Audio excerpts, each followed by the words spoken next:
bye-bye. And then, so I'd be harsh with my cuts to free up some cap space for myself. Then I would go out very strongly and be a big player in free agency. If I could, I'd be aggressive in going out to try and get the guys we need. We can't have any more 1 year flyers hoping that they might land. We have to go out and find some established talent. So I'd go out and try and get at least one or two big names to put on this defense to really give it a solid foundation in terms of NFL experience to mix with all this rookie talent that it's got. And then I'd be similar in the draft. I'd be aggressive again when I'm in the draft, but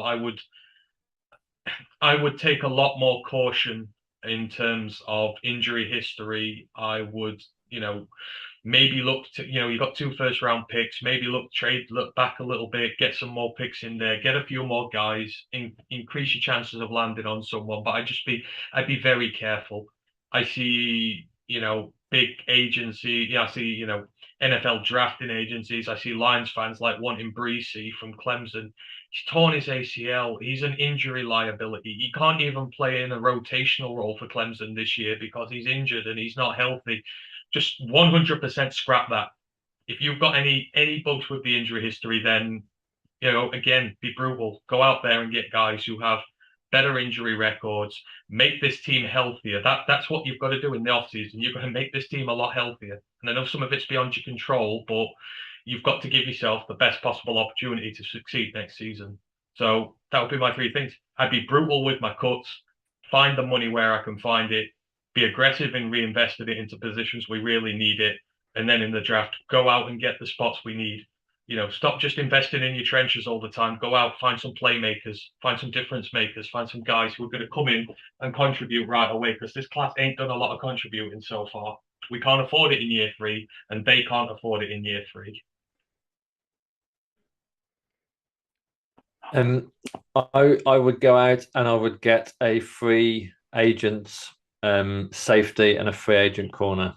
I think like we have to spend some money on the secondary, and I think those are the two positions where you would absolutely need to. Um, and I think my big sort of move within the coaching staff is I would appoint Ryan McCluskey of Roar of the Lions as defensive coordinator.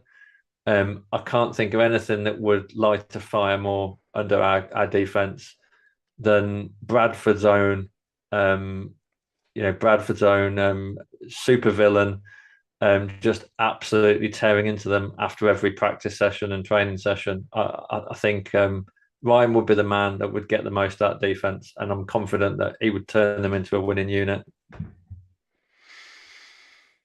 I mean, I don't really have much to add. I think you guys have covered everything that I was thinking already. The biggest point is Ant's one on being absolutely brutal with cuts. I need that. It's going to be the thing to do. Just get rid of the marginal players, the players that you're on the borderline for. Shall we keep them? Shall we not? Let's just swing the axe. The stream's gone. It's back. Oh, is it? Yes, it's gone onto a separate video. So Okay. it's frustrating. Problems with streaming and what have you. Twitch is still live, but there we go. Yeah, as much as I would love Ryan McCluskey, one thing I want to do is stay the course. Don't do anything rash with the coaching staff just yet. Don't swing the axe for Aaron Glenn or anyone like that. It was only 5 games ago that we thought he was going to be the next head coaching candidate. It was definitely leaving this offseason. Now, I am not saying that he's going to turn this around and keep the faith. I'm saying let the rest of the season do the talking. If he can't turn it around, you got a great shout for doing that. If he cannot get more out of this defense than what is already there, I think you do have to make a change.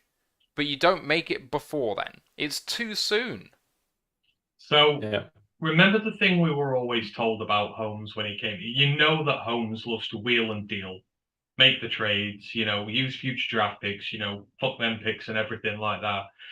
When we first came here, it was said that it will probably be 2 or 3 years before you really started seeing that from him. Obviously, he needs to get in, he needs to get embedded here properly. He needs to sort his cap situation out a bit more, what he's done, etc.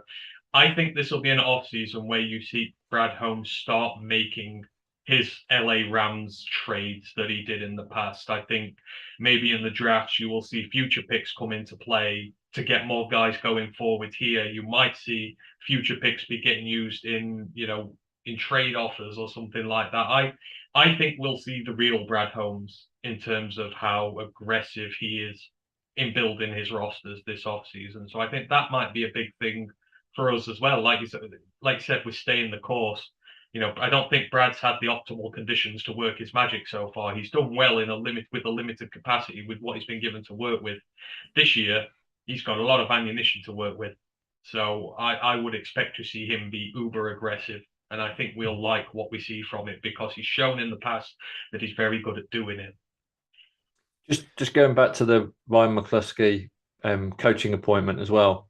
Just imagine the trash talk between Ryan McCluskey and Juice Staley, like at this summer's training camp. It'd just be absolutely off the chain.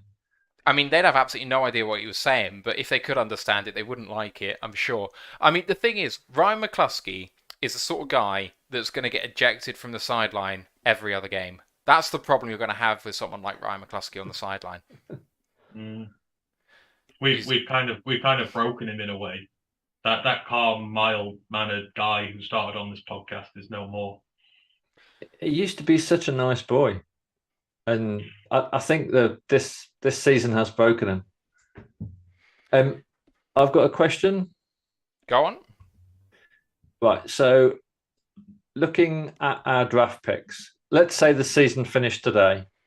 Okay, we would have the first round third pick, the first round 22nd pick from the Rams, the second round 34th, and the third round 67th. So that's 3, 22, 34, and 67. For those 4 picks, pick me the positional position for each of those 4 picks. So what position would you draft at 3, what at 22, what at 34, and what at 67? Matthew Turner. Oh boy. At 3, if we do genuinely end at 3, quarterback has to be under consideration. It really does. You will get probably your pick of them.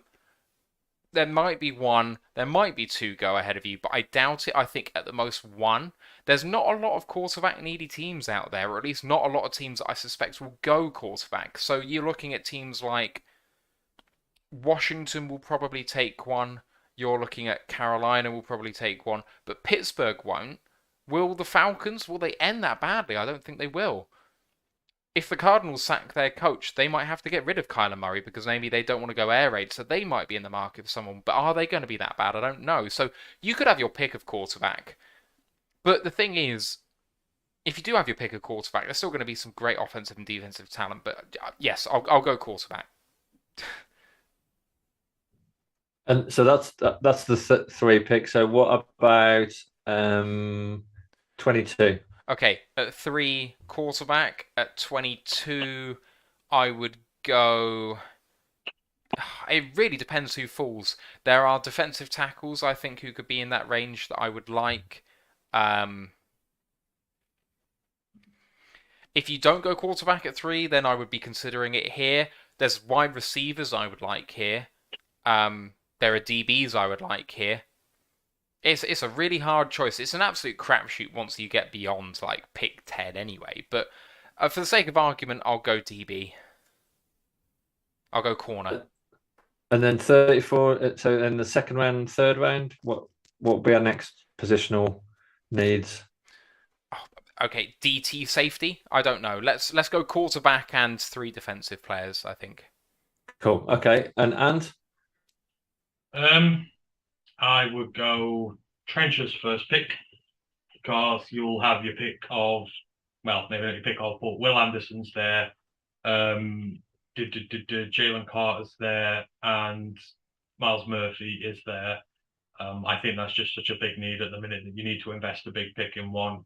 The second first round pick goes on secondary.